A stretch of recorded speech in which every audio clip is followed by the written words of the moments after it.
ആര്യനെ direct nomination ചെയ്തിട്ട് നൂറ തെളിയിച്ചിരിക്കുകയാണ്, ഞാൻ ജനങ്ങളുടെ പൾസ് അറിഞ്ഞ് കളിക്കാൻ വേണ്ടി തന്നെയാണ് ഈ പവറെല്ലാം നേടിയിരിക്കുന്നതെന്ന്. നൂറ പറഞ്ഞ കാര്യങ്ങൾ ഇതൊക്കെയായിരുന്നു. ആര്യന് ജിസേലിന് ഷെയ്ഡായിട്ടാണ് നിൽക്കുന്നത്. എല്ലാവരും പറയാൻ ആഗ്രഹിച്ച കാര്യം തന്നെയാണ് നൂറ കറക്റ്റായിട്ട് പറഞ്ഞു.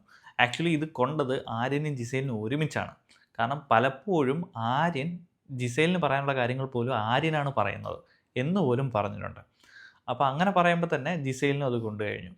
രണ്ടാമത്തെ കാര്യം എന്ന് പറഞ്ഞാൽ ആര്യൻ എല്ലാം തമാശയായിട്ടാണ് കാണുന്നത്. ശരിയാണ്, അവനെല്ലാം ഭയങ്കര സീരിയസ് ആയിട്ട് ചെയ്യുന്നതെന്നൊക്കെ പറഞ്ഞിട്ട് ഓരോ കോമാളിത്തരങ്ങൾ കാണിച്ചു വെച്ചിട്ട് അവന് തന്നെ മനസ്സിലായത് കോമാളിത്തരങ്ങളാണെന്ന് പറയുമ്പോൾ ഉടനെ അവൻ ഇറക്കുന്ന ഡയലോഗാണ്, ഞാൻ തമാശ കാണിച്ചതാണ്. അപ്പോൾ ഇത്തവണ അവൻ്റെ തമാശയായിട്ടാണ് എല്ലാം കാണുന്നത് എന്നുള്ള രീതിയിലും കൂടി നൂറ പറഞ്ഞിട്ട് അവനെ ഡയറക്റ്റ് നോമിനേഷൻ ചെയ്യുകയായിരുന്നു. സോ ഇതിലൂടെ ജനങ്ങളുടെ പൾസ് അറിഞ്ഞ് കളിക്കാൻ നൂറ തുടങ്ങിയിരിക്കുന്നത് തന്നെയാണ് മനസ്സിലാവുന്നത്.